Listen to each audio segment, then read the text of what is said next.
तो भाई लोग, वारवटर एक खतरनाक ओवर पावर डीमन लॉर्ड जो कि इतना ज्यादा ताकतवर था कि उसके सामने कोई भी नहीं टिक पाता था। और इतनी ताकत होने के बावजूद भी वो काफी अकेला था और यही अकेलापन उसे अंदर ही अंदर खा रहा था। एक दिन वो अपने प्रजा को अपना चेहरा दिखाने जाता है तो वो देखता है कि सभी काफी खुश हैं, तो वो डिसाइड करता है कि वो भी एक नॉर्मल जिंदगी जिएगा।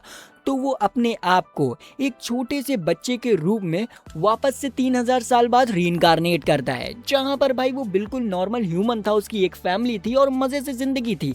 लेकिन बंदे की जो पावर्स थी वो अभी भी पहले ही जैसी थी। उसने छोटी सी उम्र में पढ़ना स्टार्ट कर दिया था और भाई वो हंटिंग पे भी जाने लग गया था, जो चीज भाई उसके पेरेंट्स को काफी ज्यादा ही हैरान करती थी।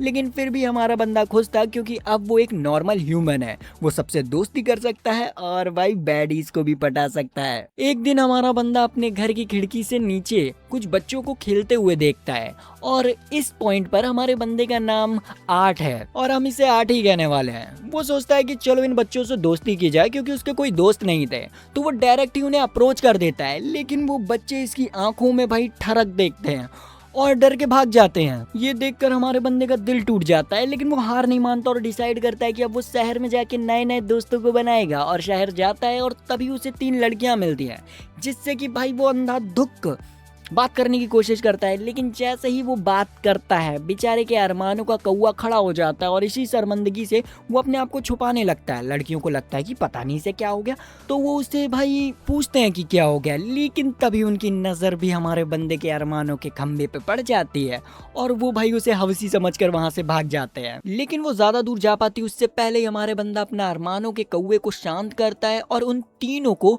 उससे दोस्ती करने के बदले में आधी दुनिया देने का ऑफर देता है। ये सुनते ही लड़कियां समझ जाती हैं कि ये बंदा ठरकी के साथ साथ दिमाग का पैदल भी है और वहां से भाग जाती हैं बेइज्जती करके हमारे बंदे की। जिस पर भाई 8 अपने घुटनों पे गिर के कहता है कि यार इससे अच्छा तो मैं डीमन लॉर्ड ही सही था। खैर फिर वो घर आ जाता है और सोच रहा होता है कि भाई अब वो बंदिया कैसे पटाए। तभी वहां पर उसके गांव के मेयर आ जाते हैं, जो कि पार्ट टाइम लव गुरु भी थे, और वो हमारे बंदे को देते हैं अच्छी अच्छी ट्रिक लड़कियां पटाने की। और हमारा बंदा उनसे अच्छी अच्छी ट्रिक्स सीख कर वापस से जाता है उन लड़कियों के पास उन्हें इम्प्रेस करने के लिए। लेकिन उन लड़कियों को वापस से हमारे बंदे की आंखों में ठरक और हवस दिख जाती है, तो वो डर कर वापस से भाग जाती हैं। ये देखकर हमारा बंदा वापस से डिप्रेशन में चला जाता है कि यार लगता है खोट मेरे ही अंदर है। और फिर वो अकेले में जंगल में जाता है अपने हाथों का सही इस्तेमाल करने के लिए। लेकिन तभी अचानक से उसे एक लड़की की चीखने की आवाज सुनाई देती है, तो वो तुरंत ही उड़ते हुए उस लड़की के पास जाता है देखने के लिए कि आखिर मैटर क्या है। वो वहां पहुंचता है तो देखता है कि एक छोटी सी एल्फ गर्ल एक बड़े से भेड़िए से फाइट कर रही है, बिल्कुल बहादुरी के साथ। अपने मैजिक का यूज कर वो एक ही झटके में उस वुल्फ का बैंड बजा देती है। इसे देखकर हमारा 8 भाई काफी ज्यादा ही इम्प्रेस हो जाता है और तुरंत उस लड़की से कह देता है कि वाह तुमने कितनी बहादुरी से फाइट की है। लेकिन इस सुनसान जंगल में एक अजनबी इंसान को देखकर भाई ये लड़की डर जाती है और कहती है कि आखिर तुम यहाँ क्या कर रहे हो और क्या करने आए हो। इस पर हमारा बंदा कुछ भी नहीं कहता है, क्योंकि अब उसे क्या बताएगा कि वो यहाँ पर करने आया था। तो वो सीधा सीधे अपने ठरकी मास्टर की टेक्निक का यूज करते हुए इस लड़की को पटाने की कोशिश करता है। लेकिन इस लड़की को भी इसके अंदर भाई हवस की आग दिख जाती है और वो कहती है कि मैं करना नहीं पसंद करूंगी बिल्कुल भी, आंखों में भाई हवस टपक रही हो। और ये कहते हुए वो वहां से भाग जाती है और हमारे बंदे को वापस से भाई चौथा रिजेक्शन मिल जाता है। और इसी दर्द को अपने दिल में लेते हुए वो वापस से घर आता है और उससे पता चलता है कि जिस लड़की को वो पटाने की अभी कोशिश कर रहा था वो हकीकत में इसी ठरकी मास्टर की बेटी है। मतलब भाई अपने बंदे ने अपने ही मास्टर का ज्ञान उन्हीं की बेटी पे लगा दिया। वाह। खैर ये पता चलते ही हमारा बंदा उसी दिन से उस बच्ची के पीछे पड़ जाता है कि अब तो मुझे इससे दोस्ती करनी ही है। लेकिन ये बंदी उसे देखते ही भाग जाती थी, पर हमारा बंदा तो बिल्कुल चिल था। उसके बर्थडे में भाई बड़ा सा गुलदस्ता लेकर पहुंच जाता है और हीरो वाली एंट्री करते हुए उसे बर्थडे विश करता है, जिस पर यह लड़की कहती है कि आखिर तुम्हें मेरा बर्थडे कैसे मालूम। तो हमारा बंदा मजे लेते हुए कहता है कि मुझे तो ये भी मालूम है कि तुम्हारे बॉडी में कहाँ कहाँ तिल है। और ये कहते हुए भाई वो उसकी बॉडी के हर एक पार्ट पे तिल के बारे में बताने लग जाता है, जिससे कि इसका दिमाग खराब हो जाता है और वो मैजिक से उसे बुरी तरीके से जला देती है। लेकिन हमारा बंदा हार मानने वालों में से नहीं था। वो अपने घर में फुल भाई प्लान वाला चार्ट बनाता है और हर एक में कट लगाता है कि आज ये वाला प्लान नहीं हुआ। इधर हम देखते हैं कि रीना एक बेयर को झटका देकर खत्म कर देती है और वो देखती है कि हमारा बंदा उसके ऊपर नजर रख रहा है। आर्ट कहता है कि वो उसे सेफली घर पहुंचाने आया है, लेकिन रीना उसे देखते ही वापस से भागना स्टार्ट कर देती है। पर आर्ट अपनी गंदी फ्लर्टिंग स्किल के साथ उससे कहता है कि तारीफ करूं क्या उसकी जिसने तुझे बनाया। इस पर रिन ये कहकर भाग जाती है कि मत कर तारीफ। I'm a failure. खैर वापस से घर आकर वो अपनी फ्लर्टिंग वाली लिस्ट को काटता है कि ये प्लान तो बेकार चला गया। लेकिन अचानक से उसे अपने घर के बाहर चिल्लाने की आवाज आती है और हमें पता चलता है कि भाई उसके गांव के ऊपर गॉब्लिन्स का हमला हो चुका है। हमारा बंदा देखता है कि जिन 3 लड़कियों ने उसे पहले रिजेक्ट किया था वो गॉब्लिन से बचने के लिए भाग रही है। पहले वो सोचता है कि इन लोगों का मरना ही अच्छा होगा, लेकिन फिर वो अपने मैजिक से बचाने की कोशिश करता है। लेकिन उससे पहले ही उसके पिताजी उन गॉब्लिन से लड़ने के लिए पहुंच जाते हैं। तभी वहां पर घबराते हुए मेयर आते हैं और उन्हें बताते हैं कि रीना अभी घर नहीं आई है। ये सुनते ही हमारा बंदा समझ जाता है कि भाई उसकी ठरकी हरकतों की वजह से रीना लगता है अभी तक घर नहीं पहुंची है, अभी भी जंगल में है। तो वो उनसे कहती है कि वो कैसे भी कर रीना को लेकर आएगा और भाई उन्हीं के सामने वो उड़ते हुए चला जाता है। उसे उड़ता हुआ देखकर ये दोनों तो भाई काफी ज्यादा ही हैरान रहते हैं। इधर हम जंगल में देखते हैं जहाँ पर भाई रीना को गॉब्लिन्स ने चारों तरफ से घेर लिया था, लेकिन वो डट कर खड़ी हुई थी।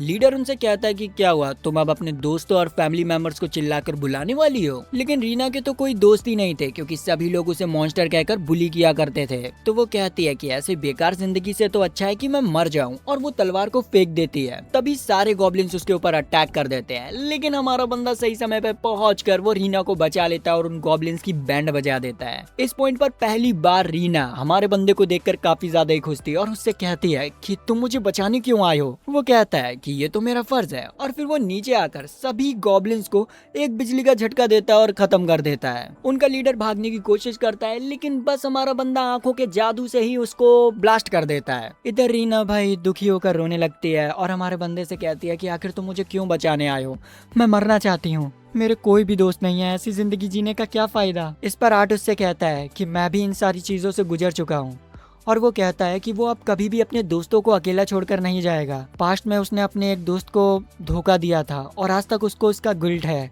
लेकिन अब वो ऐसा नहीं करेगा। और ये सब सुनने के बाद रीना फाइनली उसकी फ्रेंड बन जाती है। अब इसके कुछ सालों बाद की सीन दिखाई जाती है, जहाँ पर रिन हमारे बंदे से मिलने के लिए उसके बेडरूम में आई होती है और वो सोया होता है। वो जैसे ही करवट बदलता है तो उसके बगल में रिन लेटी होती है। आर्ट उसे कहता है कि क्या इरादे हैं तुम्हारे, जिस पर रिन कहती है कि चलो करते हैं। नॉटी नॉटी मतलब मैजिकल एकेडमी में जाने की तैयारी। एक्चुअली भाई गॉब्लिन वाली फाइट के बाद इन दोनों की चर्चा आग की तरह पूरे शहर में फैल चुकी थी, जिस वजह से मैजिकल एकेडमी भी इन्हें आसानी से एडमिशन दे देती है। और आज इनका मैजिकल एकेडमी में पहला दिन था, जहाँ पर भाई रिन तो काफी ज्यादा ही एक्साइटेड थी। जब वो लोग क्लासरूम में पहुंचते हैं तो सभी स्टूडेंट्स उन्हें घेर लेते हैं, क्योंकि वो लोग काफी ज्यादा ही पॉपुलर थे। तभी हमारा बंदा नोटिस करता है कि एक बुली एक लड़की को भाई परेशान कर रहा है, क्योंकि वो उसकी सर्वेंट थी। रिन से ये देखा नहीं जाता और वो डायरेक्ट उस बंदे से भिड़ जाती है और इस लड़की को छोड़ने के लिए कहती है। लेकिन ये चुकंदर से चेहरे वाला बंदा भाई बहुत ज्यादा ही अकड़ दिखाने लगता है, जो कि हमारे बंदे से रहा नहीं जाता और वो डायरेक्ट बीच में आ जाता है और उससे कहता है अपने आप को ज्यादा मर्द समझता है तो मुझसे बात करना, लड़कियों के ऊपर हाथ क्या उठा रहा है। जिस पर भाई अपनी मर्दानगी को दिखाते हुए हमारे बंदे को एक डुएल के लिए चैलेंज कर देता है। लेकिन उसी समय उनकी क्लासरूम टीचर वहां पर आ जाते हैं, जिन्हें देखते ही भाई हमारा बंदे की थोड़ी सी भाई किक्की ढीली हो जाती है, क्योंकि असल में 3000 साल पहले ये जो लड़की थी वो इसकी जनरल हुआ करती थी। और अगर इस बंदी ने इसे पहचान लिया कि ये हमारे डीमन लॉर्ड है, तब तो मामला पूरी तरीके से बिगड़ जाएगा और इसे वापस से अपने पुराने राजा वाले काम को अपनाना पड़ेगा, जो कि ये बिल्कुल भी करना नहीं चाहता है। टीचर का नाम ओलिविया था और हमारा बंदा उसे नजरें चुरा रहा था, लेकिन यहाँ पर टीचर उसे पहचानती नहीं है और इन दोनों की ऑफिशियल फाइट भाई अनाउंस कर देती है, क्योंकि उसे भी देखना था कि इस साल के बैच के बच्चे कितने ज्यादा ताकतवर आए हैं। यहाँ पर हम देखते हैं कि वो लोग फील्ड में पहुंच जाते हैं और दोनों फाइट के लिए तैयार होते हैं। हमारा बंदा सोच रहा होता है कि वो जैसे तैसे कर अपनी पावर्स को होल्ड बैक करेगा, क्योंकि अगर उसने अपनी रियल पावर दिखाई तो ओलिविया को पता चल जाएगा। इसीलिए वो शांति से फाइट करने के बारे में डिसाइड करता है। लेकिन ये जो चुकंदर जैसा बंदा था वो आते के साथ ही साथ उसके ऊपर अपना सबसे ताकतवर मैजिक यूज कर देता है। आर्ट एक शील्ड बनाकर इजीली उसे डिस्ट्रॉय डिस्ट्रॉय कर देता है, जिससे गुस्सा होकर वो वापस से उसके ऊपर हमला करता है, लेकिन इससे भी उसे कुछ भी नहीं होता है। चुकंदर कहता है कि तुम उतने कमजोर नहीं हो जितना मैंने सोचा था, तुमने मेरे मेगा फ्लेयर्स को डिफ्लेक्ट कर दिया, वाह। इस पर आर्ट कहता है कि इससे ज्यादा ताकतवर अटैक तो भाई 10 साल का बच्चा करता है। ये सुनते ही इसके भाई तन बदन में आग लग जाती है और वो आर्ट के ऊपर बहुत सारे मेगा फ्लेयर से अटैक कर देता है। ये देखकर भाई बच्चे भी काफी ज्यादा हैरान थे कि आर्ट एल्फमैन के इतने सारे मेगा फ्लेयर्स को कैसे डिफ्लेक्ट कर पा रहा है। आर्ट उसे टोंट मारते हुए कहता है कि तुम इसे मेगा फ्लेयर्स कहते हो, आओ मैं तुम्हें दिखाता हूँ इससे भी ज्यादा ताकतवर मैजिक गीगा फ्लेयर्स। और वो यहाँ पर एक खतरनाक सा मैजिक करता है, जिससे कि भाई एल्फमैन पूरी तरीके से आग में झुलक जाता है और वो तुरंत ही हार मान जाता है। ये देखकर ओलिविया काफी ज्यादा ही इम्प्रेस हो जाती है और उसके हार मानते ही हमारा बंदा चुटकी बजाता है, सारी आग गायब हो जाती है। आर्ट एल्फमैन के सामने आ जाता है और क्रीपी तरीके से कहता है कि ये होती है असली गीगा फ्लेयर, आगे कोई गलती मत करना। वो ये कहकर खत्म कर ही पाता कि तभी ओलिविया उसके पास आती है और डायरेक्ट उसके फेस पर आकर उससे कहती है कि तुमने सिर्फ गीगा फ्लेयर नहीं किया, तुमने एल्फमैन के चारों तरफ एक वॉल भी क्रिएट कर दी ताकि उसे ज्यादा नुकसान ना पहुंचे। दोनों मैजिक एक साथ कैसे यूज किए, ये तो सिर्फ एंशिएंट मैजिक यूजर्स ही यूज कर सकते हैं। और भाई जब वो ये सारे सवाल उससे पूछ रही थी, हमारे बंदे की भाई सिट्टी पिट्टी गुल हो रखी थी कि कहीं ओलिविया ने इसे पहचान तो नहीं लिया। उसके दिमाग में यही सब चल रहा था। लेकिन फिर ओलिविया बात को पलटती है और सभी को एक एक टीम बनाने के लिए कहती है। ये सुनते ही सब लोग इन दोनों के पीछे पड़ जाते हैं, लेकिन इनकी नजर पड़ती है इस अकेली लड़की पर, जिसे कि अपनी टीम में रख लेते हैं और ये अपना नाम जैसी बताती है। अब ओलिविया इन लोगों को एक डंजन के पास ले जाती है और कहती है कि यहाँ पर तुम्हें ब्लैक वुल्फ को हंट करना होगा। ये सुनते ही सारे स्टूडेंट्स की फट जाती है, लेकिन ओलिविया हमारे आर्ट को देखकर कहती है कि तुम्हारे लिए तो ये आसान होगा ना। और उसकी ये बात सुनकर हम समझ सकते हैं कि भाई इस बंदी को अपने बंदे पर शक हो चुका है। तभी उनके सामने एक ब्लैक वुल्फ आ जाता है, जिसे कि आर्ट एक ही झटके में खत्म कर देता है। ये देखकर जैसी को काफी ज्यादा ही बुरा लगता है, क्योंकि वो मैजिक यूज नहीं कर सकती थी। इस पर आर्ट उससे कहता है कि चलो मैं तुम्हें मैजिक सिखाता हूँ, और वो उसे मैजिक्स के बेसिक सिखाने लगता है, जो कि वो ढंग से नहीं कर पा रही थी। भाई इतने सालों से बुली होने की वजह से उसका कॉन्फिडेंस लेवल पूरी तरीके से खत्म हो चुका था, लेकिन हमारा बंदा उसे मोटिवेट करता है। तभी उनके सामने एक और वुल्फ आ जाता है, जिसे कि आर्ट अपनी उंगली घुमाकर मैजिकल सर्कल से खत्म कर देता है। आर्ट उन दोनों को इस बात को सीक्रेट रखने के लिए कहता है, क्योंकि ये मैजिक स्पेल उसने खुद बनाया था। ये सुनकर ये दोनों ही काफी ज्यादा ही हैरान हो जाते हैं। इसके बाद वो उन दोनों को ही स्पिरिट स्केल मैजिक सिखाने लगता है। इसका यूज करना जैसी आराम से सीख जाती है और वो एक भेड़िए को भी मार देती है। ये देखकर वो इतनी ज्यादा खुश हो जाती है कि वो आर्ट को तुरंत ही हक कर लेती है। जिसके बाद वो लोग एक कोपचे में जाते हैं, लेकिन वहाँ पर एक ट्रैप था और वो ट्रैप में फंस कर डायरेक्ट एक बड़ी सी डंजन में गिरते हैं और उनके सामने एक बहुत बड़ा मॉन्स्टर आ जाता है। उसे देखकर आर्ट कहता है कि अब मैं तुम लोगों को स्क्रिप्ट मैजिक का एक लास्ट लेसन दूंगा, और ये कहते हुए वो उस मॉन्स्टर के अटैक को अपनी एक उंगली से रोक लेता है और उसे दूर फेंक देता है ताकि एक डिस्टेंस क्रिएट हो सके। फिर अपनी उंगलियां घुमाता है, जिससे कि बहुत सारे सर्कल बन जाते हैं और उसके ऊपर धक्का-पेल अटैक होने लग जाते हैं। वो बताता है कि स्क्रिप्ट मैजिक एनवायरनमेंट के मैजिक को एब्जॉर्ब करता है, जिस वजह से वो अनलिमिटेड अटैक कर सकता है। मॉन्स्टर जब जमीन पर गिरा था तो आर्ट जैसी से फाइनल अटैक करने के लिए कहता है। बुलिंग की यादें उसके दिमाग में फिर से आने लग जाती हैं, लेकिन वो अब हिम्मत दिखाती है और उस मॉन्स्टर के ऊपर काफी सारे सर्कल बनाकर उसे खत्म कर देती है। और फिर अपनी जीत का जश्न मनाने के बाद वो लोग ओलिविया के पास उसके सींग लेकर पहुंच जाते हैं और बताते हैं कि इसे जैसी ने हराया। ये सुनकर एल्फमैन कहता है कि जैसी तो एक नंबर की नल्ली है, वो तो बस अपने टीममेट्स के ऊपर बोझ बन सकती है और कुछ नहीं। और ये कहते हुए वो भाई इन दोनों की भी बेइज्जती करने लग जाता है। ये सुनते ही भाई जैसी का सबर का बांध टूट जाता है और वो एल्फमैन को जोरदार चांटा मारती है और कहती है कि आइंदा से मेरे दोस्तों की बेइज्जती मत करना। और ये बंदा भीगी बिल्ली बन के रह जाता है। अगले दिन हम देखते हैं कि हमारा बंदा प्रिंसिपल ऑफिस से आराम से वापस आ रहा होता है, तभी जैसी उसके पास आती है और डायरेक्ट उससे डेट पर चलने के लिए पूछती है। अब आज से पहले तो हमारा बंदा कभी डेट पर गया नहीं था, तो वो सोचने लगता है। तभी सोचते सोचते उसकी निगाहें पड़ती हैं जैसी के चेहरे पर, और इतनी बड़ी बड़ी आंखों को देखकर वो हमारा बंदा हाँ कह देता है। इतने में ही वहाँ पर रिन भी आ जाती है, जो कि उनकी बात सुन लेती है और कहती है कि मैं भी तुम लोगों के साथ चलूंगी। जिस पर भाई जैसी मान जाती है और अब इन लोगों का होगा थ्रीसम। लेकिन भाई यहाँ पर रिन को समझ नहीं आता कि ये लोग करने क्या वाले हैं, जिस पर जैसी उसके कान में आकर उसे सब कुछ बताती है। और ये सुनकर उसके तो भाई धुएं छूट जाते हैं। क्या ये सही में वो सब करने वाले हैं जो हम सोच रहे हैं? कहानी में आगे बढ़ना पड़ेगा, मजा आएगा। खैर अगले दिन ये लोग डेट पर मूवी देखने जाते हैं, जहाँ पर आर्ट के पास्ट लाइफ के बारे में दिखाया जा रहा था फुल एक्शन मोड में। इधर तो एक्शन चल रहा था, लेकिन इन लोगों के बीच में कुछ अलग ही एक्शन चल रहा था, जहाँ पर भाई आर्ट को पछतावा हो रहा था कि आज उसे टाइट पैंट पहन के नहीं आनी चाहिए थी। खैर मूवी के खत्म होने के बाद इन दोनों में झगड़ा होने लगता है कि आर्ट किसके चुने हुए रेस्टोरेंट में जाएगा, लेकिन एंड दी एंड जैसे ही उनको अपने रेस्टोरेंट के पास ले जाती है, वो लोग जब जा रहे होते हैं कुछ रंगीन गलियों के पास से, तभी उन्हें एक आवाज सुनाई देती है जहाँ पर कुछ बंदे कह रहे होते हैं कि वो किस तरीके से क्वीन को मारेंगे। इसके बाद वो लोग एक नाले में चले जाते हैं। अब ये सुनने के बाद ये लोग इन्वेस्टिगेशन मोड में चले जाते हैं और इनका पीछा करने लग जाते हैं। वो बंदे एक बहुत बड़ा मैजिकल सर्कल बनाते हैं और उसी वक्त रिवील होता है कि हकीकत में तो ये हमारे आर्ट की टीम को ही किडनैप करना चाहते थे, लेकिन हमारा बंदा बिंदास होकर कहता है कि तुम्हारा प्लान फेल हो चुका है। जितने में उनका लीडर उसके ऊपर फायर मैजिक करके उसे पूरी तरीके से जला देता है, लेकिन इससे हमारे बंदे का बाल भी बाका नहीं होता और वो सबसे पहले उस मैजिकल सर्कल को डिस्ट्रॉय करता है और फिर जितने भी हुडी वाले बंदे थे उन्हें झटका देकर खत्म कर देता है, सिवाय उनके लीडर के, क्योंकि वो उससे कुछ इन्फॉर्मेशन निकलवाना चाहता था। अब हमारा बंदा इतना ज्यादा खतरनाक था कि भाई इस हुडी वाले बंदे की फट जाती है और फट के ही अपने रियल फॉर्म में आ जाता है और छत पर छेद कर भागने की कोशिश करता है। अब इन दोनों को लगता है कि भाई ये तो भाग गया, इसे पकड़ेंगे कैसे, लेकिन हमारा बंदा उन्हीं के सामने उड़ते हुए निकल जाता है और उनसे कहता है कि ये भी किसी को मत बताना। अब मॉन्स्टर बाहर निकलकर एक बच्ची को पकड़ लेता है, जिसे देखकर वहाँ पर सभी लोग डरने लगते हैं, लेकिन आर्ट उनसे कहता है कि मैं हीरो का बेटा हूँ, चिंता करने की कोई जरूरत नहीं है। लेकिन मॉन्स्टर तो यहाँ पर चौड़ में कहता है कि बेटा मेरे पास हॉस्टेज है, मार दूंगा। आर्ट कहता है कि कौन सा हॉस्टेज, जरा बता, और हमें पता चलता है कि हमारे बंदे ने पहले ही मॉन्स्टर के ऊपर एक इल्यूजन मैजिक कर दिया था, जिससे कि उसे लगा कि उसने बच्चे को पकड़ के रखा है।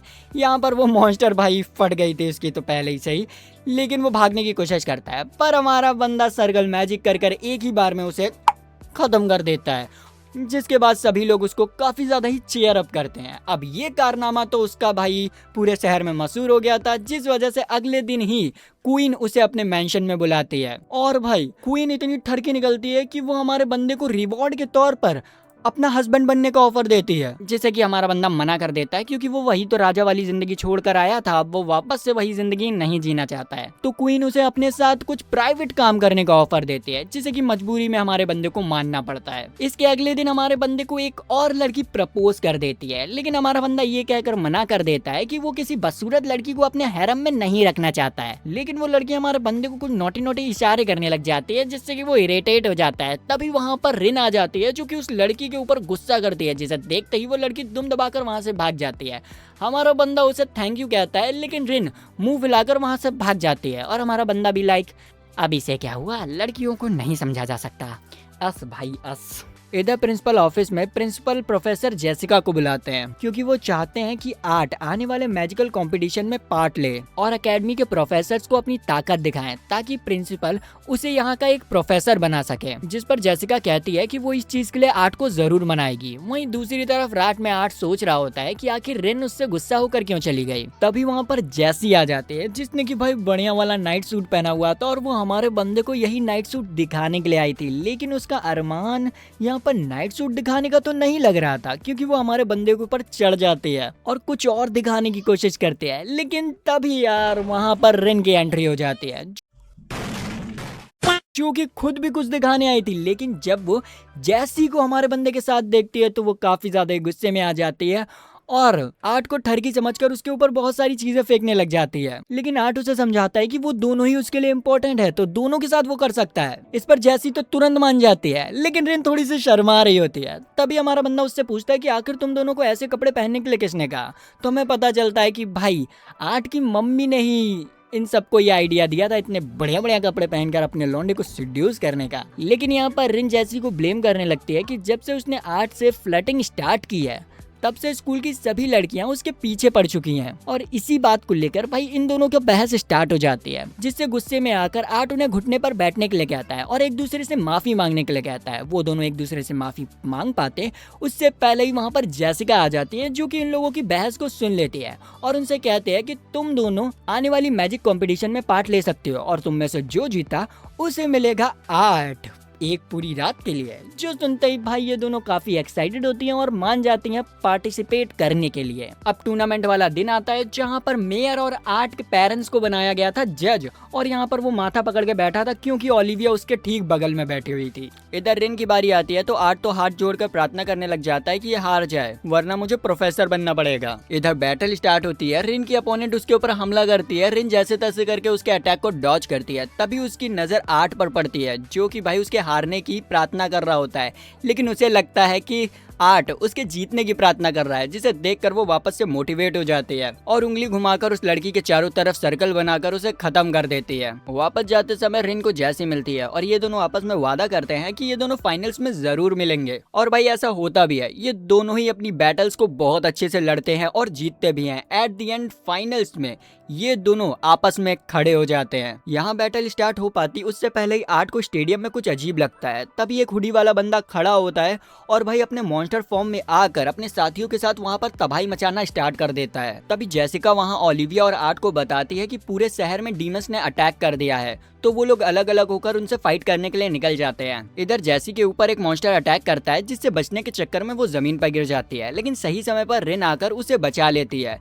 लेकिन यहाँ पर उनके सामने एक जमीन फटती है और एक गोलम अपीयर हो जाता है, जो कि उनके ऊपर अटैक करने लग जाता है। उनसे बचने के लिए वो भी अटैक करने की कोशिश करती हैं, लेकिन भाई इन लोगों का अटैक उस पर असर नहीं करता है। तभी वहाँ पर मेयर आ जाते हैं, जो कि अपने पावरफुल मैजिक से उस गोलम को खत्म कर देते हैं। लेकिन तभी वहाँ जेसिका आती है और मेयर की छाती में हाथ घुसा देती है। यहाँ पर रिन को समझ नहीं आ रहा था कि आखिर जेसिका ने ऐसा क्यों किया। इस पर वो बताती है कि उसका असली नाम एल्सर है और वो ड्रैगन क्वीन है। वो बताती है कि उसने इतनी सारी चालें इसीलिए चली ताकि वो रिन को पकड़ सके। ये सुनते ही जैसी उसके ऊपर अटैक करने लग जाती है और रिन से भागने के लिए कहती है, लेकिन एल्सर काफी ज्यादा ही ताकतवर थी। वो जैसी को नॉकडाउन करती है और रिन को उड़ाकर वहां से ले जाती है। इसके कुछ देर बाद आर्ट मेयर को हील कर देता है। जैसे उन्हें होश आता है तो उन्हें पता चलता है कि क्वीन ने रिन को किडनैप कर लिया है। ये बताते हैं कि ये ड्रैगन काफी ज्यादा ही खतरनाक है। इसने कुछ 100 साल पहले लगभग सारी ह्यूमैनिटी को खत्म कर दिया था। ये सुनकर आर्ट उनसे कहता है कि चिंता मत कीजिए, मैं रिन को बचाकर जरूर वापस लाऊंगा। मेयर उसे नेशन की सबसे खुफिया जगह पे ले जाते हैं, जहाँ पर रॉयल वेपन्स रखे हुए थे। जब आर्ट वेपन्स लेकर वहाँ से चला जाता है तो उसके पिता मेयर से पूछते हैं कि क्या उसे डर लग रहा है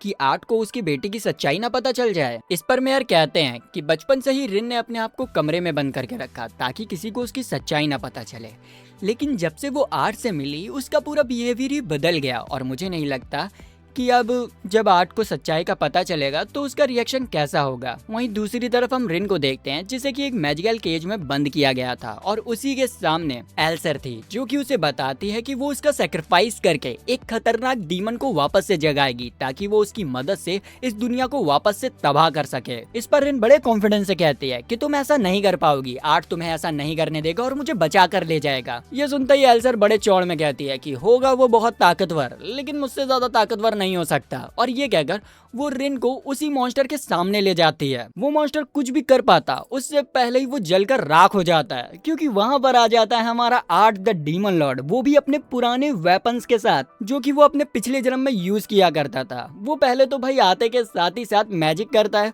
और वहाँ के जितने भी छुटक्के मुटक्के मॉन्स्टर्स थे उन्हें खत्म कर देता है और फिर रिन को छुड़ा लेता है। रिन उसे देखते ही भाई काफी खुश होकर उसे गले से लगा लेती है। इधर ये काफी ज्यादा ही खुश हो रही थी कि इसे अब कोई टक्कर का बंदा मिला है जिसके सामने ये अपनी पूरी पावर यूज कर सकती है। इधर हमारा बंदा रिन को प्रॉमिस करता है कि वो इस चिमकांडी को जरूर हराएगा। ये देखकर वो कहती है कि आखिर तुम एक मॉन्स्टर को इतना पसंद क्यों कर रहे हो। फिर वो बताने लगती है कि रिन का असली सरनेम लेवल है और वही इस रॉयल किंगडम की असली क्वीन है और उसकी रगों में इविल गॉड का खून दौड़ रहा है। इस पर आर्ट कहता है कि मुझे इन सब चीजों से कोई फर्क नहीं पड़ता, रिन किसी भी ह्यूमन से ज्यादा काइंड और ब्रेव है और बस मेरे लिए यही चीज मायने रखती है। इस पर ये कहते हैं कि तुम बहुत बकवास करते हो और ये कहकर उसके ऊपर लाइटनिंग से अटैक करती है, जिससे कि आर्ट अपने स्पीयर से ब्लॉक कर देता है। लेकिन वो उसके ऊपर अटैक करती जाती है। वो उसके ऊपर क्लोज रेंज अटैक करने के लिए जमीन पर आती है, लेकिन आर्ट उसके ऊपर जमीन के नीचे से फायर अटैक कर देता है और फिर वो अपने स्पीयर से अटैक कर देता है। इस पॉइंट पर लगता है खत्म हो गया है, लेकिन भाई ये तो अपने रियल ड्रैगन फॉर्म में आकर हमारे बंदे के ऊपर अटैक करने लग जाती है, जिससे बचने के लिए वो बैरियर का यूज करता है। पर वो ड्रैगन नहीं मानती है, तो हमारा बंदा अपना एक स्पेल कास्ट करता है, जिससे कि वहाँ पर एक गोल्डन लेडी आ जाती है, जो कि एक पावरफुल बैरियल मैजिक यूज करती है और उनको फिर से एक और अटैक से बचा लेती है। यहाँ पर हमारा बंदा उससे फेज 2 पर जाने के लिए कहता है, जिससे कि वो गोल्डन लेडी भाई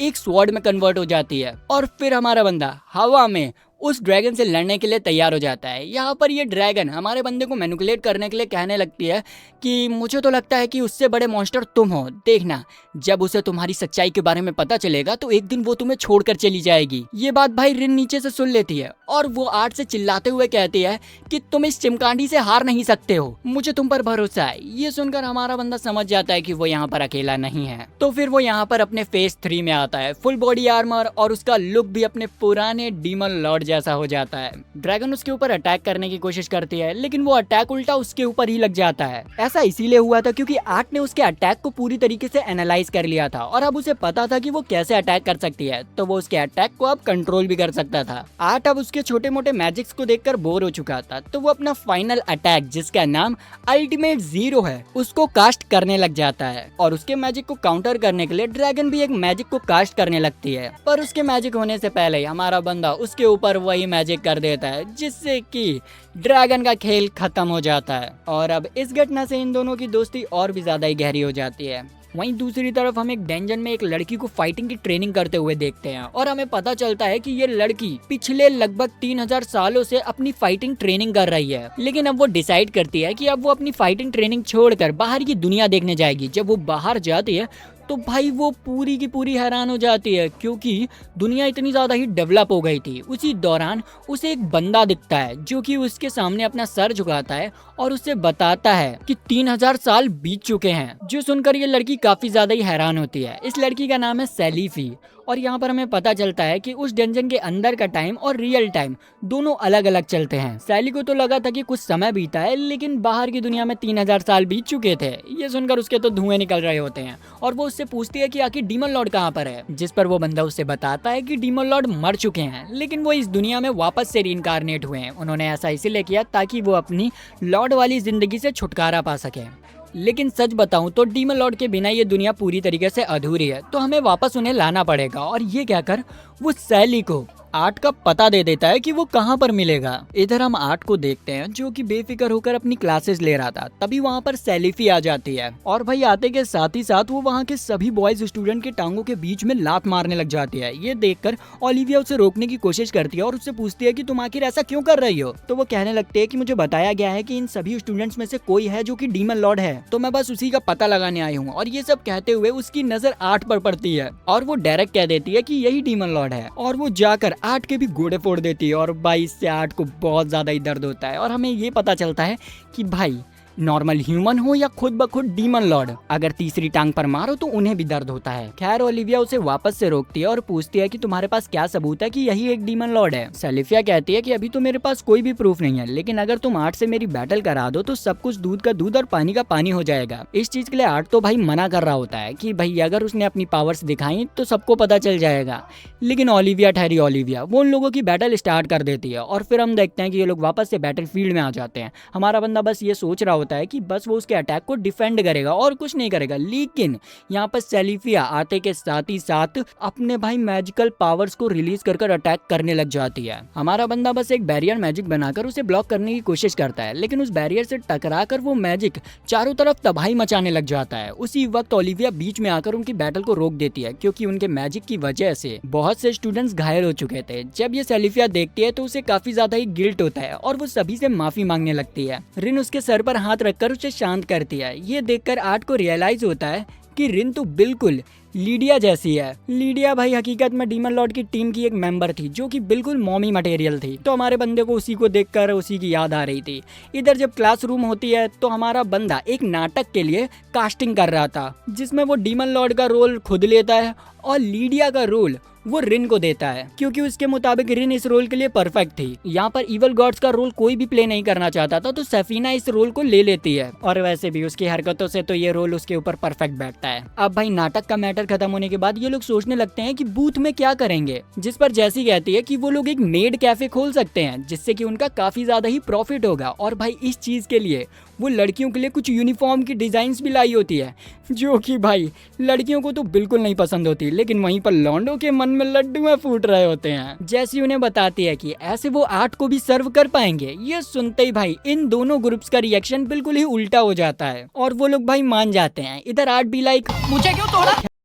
खैर इधर वही मास्क वाला बंदा ये सारी चीजें अपने ऑर्ब से देख रहा था। इसके अगले दिन फेस्टिवल स्टार्ट हो जाता है जहाँ पर रिन और आर्ट हर जगह की निगरानी रख रहे थे और स्टॉल्स को भी देख रहे थे। तभी अचानक से उन्हें धमाके की आवाज सुनाई देती है। वो जाते हैं तो वहाँ पर सैफीना ने एक बैंडर को भाई अपनी स्वॉर्ड के पॉइंट में रख के रखा था क्योंकि उसे लग रहा था कि ये एक डीमन है। तभी वहाँ ओलिविया आती है और उसे बताती है कि वो कोई डीमन नहीं है, वो उसे काफी समय से जानती है और ये सही इंसान है। सफीना की ऐसी हरकत देखकर ओलिविया उससे पेट्रोलिंग करने से मना कर देती है तो रिन उसे अपने कैफे में मदद करने के लिए कहती है। इसके बाद रिन अकेडमी के बीचों बीच खड़े एक बड़े से पेड़ की तरफ देखती है जिसके अंदर से उसे बहुत नेगेटिव वाइब्स आ रही थी, जिसे देखते हुए आर्ट बताने लगता है कि लेजेंड्स की माने तो कहा जाता है कि इस कंट्री के थर्ड किंग, जिन्हें कि द ग्रेट स्वॉर्ड किंग के नाम से भी जाना जाता है, उन्होंने इस जगह पर कुछ स्पेशल सील किया था। तभी ओलिविया कहती है कि तुम सही कह रहे हो, इसी के साथ इस फेस्टिवल का मेन अट्रैक्शन स्वॉर्ड किंग के नाम पर किए जाने वाला टूर्नामेंट भी है जिसमें कि वो खुद भी पार्टिसिपेट कर रही है। और वो इसी के साथ ये भी बताती है कि उसने आर्ट का भी नाम उसमें लिखवा दिया है। ये सुनते ही आर्ट कहता है कि उसने इतनी सारी चीजों में पहले ही से हिस्सा ले लिया है, इसमें वो नहीं ले सकता। ये सुनते ही ओलिविया गुस्से में उससे कहती है कि यहाँ की प्रोफेसर मैं हूँ और मेरी ही बात चलेगी, बकवास बंद करो। अब हमारा बंदा कर भी कह सकता था तो वो डायरेक्ट जैसी के मेड कैफे में जाता है, लेकिन अचानक से दीवार तोड़कर वहाँ पर सेल्फी आ जाती है क्योंकि इस छिछोरे लड़के ने उसके बॉल्स को छूने की कोशिश की थी तो वो इसकी जान लेने वाली थी। लेकिन हमारा बंदा उस बंदे को पैरालाइज करता है और फिर अपने मैजिक से इस दीवार को भी ठीक कर देता है।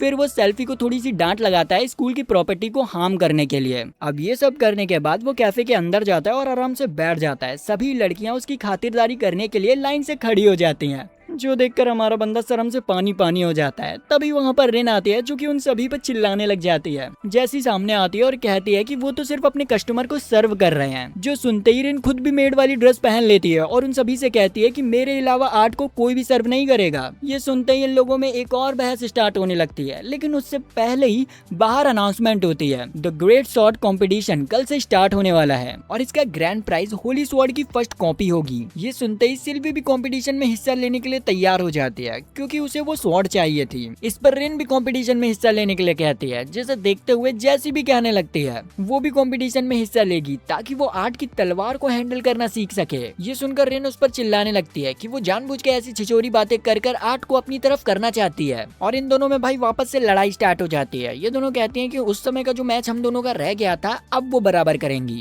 कंपटीशन के दौरान पहला मैच रिन का होता है जो कि अपने ओपोनेंट को इजीली हरा देती है। सेल्फी भी अपने ओपोनेंट को हरा देती है और इधर ओलिविया का ओपोनेंट तो भाई डर के मारे ही हार मान लेता है। हमारा बंदा भी अपने ओपोनेंट को हरा देता है क्योंकि भाई उसको हराना जरूरी था, वरना यहाँ पर उसकी गंदी वाली बेइज्जती हो जाती। खैर अब मैच होता है जैसी का, जिसके सामने भाई एक हट्टा कट्टा बंदा था और वो बंदा जैसी के ऊपर भारी पड़ रहा था, जो देखकर आर्ट उसे मोटिवेट करते हुए कहता है कि अगर जैसी तुमने इसे हरा दिया तो मैं तुम्हें अपनी मजबूत तलवार दिखाऊंगा। ये सुनते ही जैसी के अंदर जोश आ जाता है और वो भाई एक ही झटके में उस तगड़े से बंदे को हरा देती है। डीमन लॉर्ड की तलवार में तो सही में बहुत दम है। खैर होस्ट अनाउंस करता है कि अगली बैटल ओलिविया वर्सेस आर्ट की है और यहाँ पर आर्ट इस मैच को इजीली तो नहीं हारने वाला था क्योंकि अगर वो ऐसा करता है तो ओलिविया को और सभी को उसके ऊपर शक हो जाएगा कि वो नाटक कर रहा है, तो वो यहाँ पर सिर्फ डॉज करने वाला था। लेकिन ओलिविया उसके ऊपर अटैक कर देती है जिसके लिए वो नॉर्मल सा बैरियर मैजिक करता है, लेकिन उस बैरियर मैजिक से टकराते ही ओलिविया हवा में कहीं दूर उड़ जाती है। और भाई इस टूर्नामेंट में इसे किसी भी टाइप का मैजिक यूज नहीं करना था, जिस वजह से सभी लोग इसे भाई चीटर कहने लग जाते हैं कि उसने मैजिक का यूज किया और हमारे बंदे की गंदी वाली इज्जत धुल जाती है। अब अगली फाइट भाई जैसी और रिन के बीच में होती है, जहाँ पर इन दोनों की फाइट बराबरी की चल रही थी। यहाँ पर रिन जैसी से कहती है कि वो आर्ट के लिए हैरम बनाना बंद कर दे, लेकिन जैसी का मानना था कि आर्ट को 5-6 गर्लफ्रेंड तो रखनी चाहिए और उन दोनों की ये बातें पूरी ऑडियंस सुन रही थी और वो इसी बारे में बात करने लगते हैं, जिससे कि हमारा बंदा काफी ज्यादा एम्बेरस हो जाता है और अपनी शकल छुपानी पड़ जाती है उसे। खैर यहाँ पर फाइनल में लास्ट मूव करते ही जेसिका हार जाती है और रिन जीत जाती है। बाहर आने के बाद रिन कहती है कि अब वो मैच जीत चुकी है तो वो अब आर्ट के साथ रहेगी, पर जेनी कहती है कि कंपटीशन से दिल का मामला नहीं किया जा सकता है। इस पर इन दोनों की वापस से बहस होने लगती है। इन दोनों को दूर से वही मास्क वाला बंदा देख रहा था, जो कि कहता है कि एक्टर्स जो अपनी स्क्रिप्ट्स को फॉलो नहीं करते हैं उनसे ज्यादा यूजलेस कुछ भी नहीं। थोड़ी देर में इन लोगों का डीमन लॉर्ड प्ले स्टार्ट हो जाता है, जहाँ पर सेल्फी रिन को आर्मर में देखती है तो उसे अपनी बहन लीडिया की याद आने लगती है। इधर हमारे बंदे को अपना ही कैरेक्टर करते हुए काफी ज्यादा ही शर्म आ रही होती है। थोड़ी देर में प्ले खत्म हो जाता है। सेल्फी को अचानक से एक लड़की दिखती है जो कि लीडिया जैसी थी, तो वो तुरंत उसके पास जाती है, पर वो कोई और लड़की थी। तभी वहाँ पर ये चिमकांडी बंदा आ जाता है जो कि सेल्फी को अपने साथ ले जाता है। इधर दूसरी तरफ हम देखते हैं कि ये दोनों सेल्फी का इंतजार कर रहे थे और यहाँ पर ठर की जैसी वापस से अपना हैरम वाला ज्ञान पेलने लग जाती है और कहती है कि मुझे तो लगता है कि सेल्फी भी आज तुम्हें प्रपोज करेगी और हमारे ग्रुप में आ जाएगी। वो ये सारी बकवास बातें कर ही रही होती है कि तभी उतने में सेल्फी वहाँ पर आती है जो कि भाई दिखने में ठीक नहीं लग रही थी। वो डायरेक्ट आर्ट से कहती है चैंपियनशिप खत्म होने के बाद वो उसे ग्रेट ग्रैंड ट्री के पास आके मिले। इधर चैंपियनशिप का फाइनल राउंड स्टार्ट होता है रिन वर्सेस सेल्फी का, जहाँ पर सेल्फी तुरंत ही गायब होकर रिन के पीछे आती है और उसे बेहोश कर एक ही मिनट में गेम को खत्म कर देती है। उसके इतने बदले बिहेवियर को देखकर रिन सोच रहा था कि आखिर इसे क्या हुआ। इसके बाद रात में आर्ट वापस से सेलिफिया से मिलने जाता है ताकि वो उससे बात कर सके, लेकिन यहाँ पर सेलिफिया बात करने के मूड में बिल्कुल भी नहीं लग रही थी क्योंकि वो अपनी डीमन स्वॉर्ड्स निकालकर हमारे बंदे के ऊपर अटैक करने लग जाता है। आर्ट उसकी आंखों को देखकर पहचान जाता है कि सेलिफिया को किसी ने अपने कंट्रोल में कर लिया है, तो वो बस उसके अटैक से बच रहा था। तभी वहाँ पर रिन आ जाती है उसके ऊपर अटैक करते हुए देखकर, तो वो उसे रोकने की कोशिश करती है। तो सेलिफिया उसके ऊपर अटैक करने की कोशिश करती है, पर हमारा बंदा अपने रियल फॉर्म में आकर सेलिफिया को रोक लेता है। लेकिन सेलिफिया के दिमाग में इतना गंदा भूत सवार था हमारे बंदे को मारने के लिए कि वो अपनी स्वॉर्ड से उसके ऊपर अटैक करने लग जाती है। इतनी सारी कोशिश करने के बाद भी वो हमारे बंदे का बाल भी बाका नहीं कर पाती है क्योंकि उसके पास जो स्वॉर्ड थी वो डीमन लॉर्ड ने ही बनाई थी और अपने ही मास्टर को वो हार्म नहीं करते हैं। अब सैफीना तो उसे हरा नहीं पा रही थी, तो वही मास्क वाला बंदा आ जाता है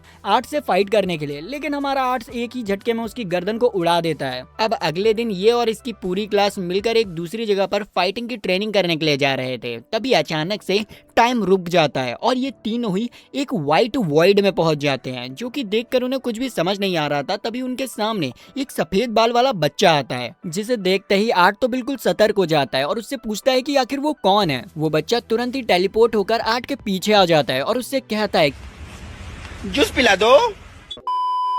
पीछे आ जाता है और उससे कहता है कि डरो मत, मैं यहाँ का गॉड हूँ। तो आर्ट उससे पूछता है कि अगर तुम गॉड हो और हमें नुकसान पहुँचाने नहीं आए हो तो तुमने हमें यहाँ पर क्यों बुलाया है। गॉड बताते हैं कि दरअसल इस दुनिया का बैलेंस बिगड़ चुका है। आज से ठीक 3000 साल पहले तुमने डीमन लॉर्ड की पोस्ट को छोड़ दिया था और एक आम इंसान के रूप में वापस से रिइंकार्नेट हो गए थे, पर उसी बीच वहाँ पर कोई एक ऐसी गड़बड़ हो गई जिसकी वजह से दुनिया का पूरा संतुलन बिगड़ गया। इसीलिए तुम्हें वापस से आज से 3000 साल पहले जाकर उस गलती को वापस से ठीक करना होगा, जिससे कि दुनिया का संतुलन वापस से ठीक हो जाए। उसके इतना बताते ही ये लोग अचानक से एक दूसरी जगह पर पहुंच जाते हैं, जहां पर वो लोग आसमान में 2 चांद देखते हैं, जिसे देखते ही आर्ट समझ जाता है कि ये लोग 3000 साल पीछे आ चुके हैं, जब हमारा आर्ट यहाँ पर खुद राज किया करता था। वो लोग ये सब सोच ही रहे थे कि तभी अचानक से उन्हें एक लड़की की चिल्लाने की आवाज आती है। तो वो लोग तुरंत ही उसकी हेल्प करने के लिए जाते हैं और वो देखते हैं कि एक बड़ा सा स्कॉर्पियन मॉन्स्टर उस लड़की के पीछे पड़ चुका था। वो उसके ऊपर हमला कर पाता उससे पहले ही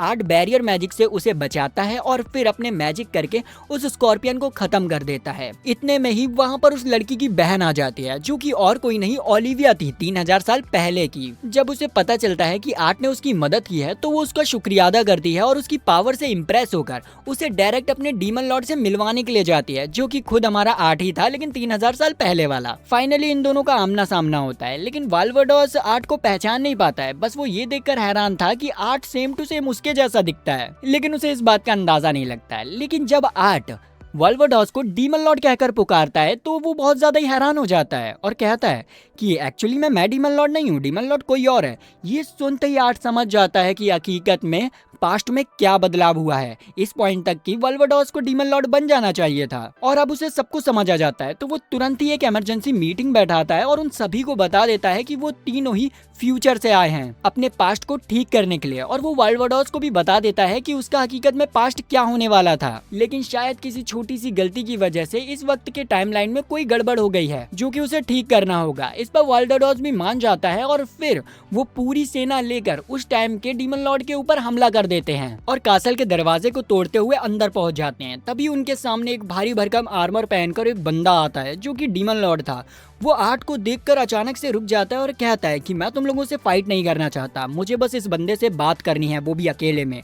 और फिर हम देखते हैं कि वो लोग एक कमरे में बात करते हैं, जहां पर डीमन लॉर्ड अपना मास्क हटाता है और हमें पता चलता है कि ये जो डीमन लॉर्ड है वो और कोई नहीं आर्ट है, लेकिन दूसरे टाइमलाइन से। ये देखकर आर्ट काफी ज्यादा ही हैरान होता है। तभी डीमन लॉर्ड बताता है कि वो यहाँ पर अपने प्यार को बचाने के लिए आया है। वो बताता है कि मेरे टाइमलाइन में लीडिया मारी जा चुकी है, जिससे कि मैं काफी ज्यादा ही प्यार करता था, इसीलिए अब मैं यहाँ पर आया हूँ अपने प्यार को वापस से पाने, इसीलिए यहाँ के डीमन लॉर्ड को मैं मार दूंगा, जिसके बाद मैं उसकी जगह ले लूंगा। ये सुनकर आर्ट कहता है कि ये तो गलत है, ऐसे तुम किसी की जगह नहीं ले सकते, और वैसे भी जो किस्मत में लिखा हुआ है उसे बदला नहीं जा सकता है। ये सुनते ही डीमन लॉर्ड काफी ज्यादा ही गुस्से में आ जाता है और उससे कहता है कि या तो मेरे साथ मिल जाओ या सभी की तरह मारे जाओ, लेकिन हमारा बंदा उसके ऑफर को ठुकरा देता है, जिसे सुनते ही वो डीमन लॉर्ड वहां से गायब हो जाता है। अब अगले दिन वापस से फाइट स्टार्ट होती है, जहाँ पर वो सभी लोग बड़ी बखूबी से डीमन लॉर्ड की आर्मी से लड़ रहे थे। इधर हमारा बंदा भी डीमन लॉर्ड के सामने खड़ा हुआ था और इन दोनों की भी फाइट स्टार्ट हो जाती है, जहाँ पर ये दोनों ही एक दूसरे के ऊपर मैजिक कर रहे थे, लेकिन एक दूसरे का मैजिक इन लोगों के ऊपर काम ही नहीं कर रहा था, क्योंकि इन्हें पता था कि मैजिक को कैसे नलिफाई करना है। तभी हमारा बंदा अपने रियल डीमन फॉर्म में आ जाता है और फिर इन दोनों के बीच में वापस से अटैक होने लग जाता है। यहाँ पर डीमन लॉर्ड आर्ट को समझाने की कोशिश करता है कि उसे उसके साथ मिल जाना चाहिए, वरना सब कुछ तबाह हो जाएगा, लेकिन हमारा बंदा कहता है कि किस्मत में जो लिखा होगा वही होगा। और यही कहते हुए इसी फाइट के दौरान वो डीमन लॉर्ड को बुरी तरीके से घायल कर देता है और डीमन लॉर्ड उसके सामने पड़ा था। वो उससे कहता है कि एक बार मेरी बात सुन लो, हम साथ मिलकर सब कुछ बदल सकते हैं, लेकिन हमारा बंदा उसकी एक भी नहीं सुनता है और अपनी होली स्वॉर्ड से उसके ऊपर अटैक कर उसे खत्म कर देता है। जैसे ही वो डीमन लॉर्ड को खत्म करता है उसकी बॉडी चमकने लग जाती है, वहीं दूसरी तरफ इन दोनों की भी बॉडी चमक रही थी। तभी लीडिया इन दोनों से पूछती है कि क्या फ्यूचर सही में इतना ज्यादा ही बेहतरीन होने वाला है, जिस पर वो कहती हैं कि हाँ कुछ ज्यादा ही। और इसी के साथ ये तीनों ही वहां से गायब हो जाते हैं। इधर हम देखते हैं कि ये लोग मैच जीत चुके थे और अब वेल्वेडोस बन चुका था इस सदी का वापस से एक डीमन लॉर्ड। इधर आर्ट गॉड के सामने खड़ा था और गॉड आर्ट के इस कारनामे से काफी ज्यादा ही इम्प्रेस थे कि उसने मिशन को इतनी आसानी से कंप्लीट कर दिया। आर्ट उससे पूछता है कि आखिर वो कौन है, जिस पर गॉड जाते हुए कहता है कि वो बस उसका एक शुभचिंतक है। आर्ट कहता है कि आशा करता हूँ कि अब मैं तुमसे फिर ना मिलूं। गॉड भी कुछ ऐसा ही कहते हैं, जिसके बाद वो उसे वापस से वही टाइमलाइन में भेज देते हैं जहाँ पर वो थे, मतलब कि भाई मेन टाइमलाइन। उसकी आंखें खुलते ही उसको अपने सामने सेल्फी दिखती है और उन्हें पता चलता है कि वो लोग ट्रेनिंग ग्राउंड तक पहुंच चुके हैं। और इसी के साथ ये एनिमे पूरा का पूरा यहीं पर खत्म होता है। तो अगर आपको वीडियो अच्छी लगी, लाइक सब्सक्राइब घंटा दबाएं, हमारी फैमिली में आ जाएं। तो मिलते हैं नेक्स्ट वीडियो में, तब तक के लिए बाय बाय।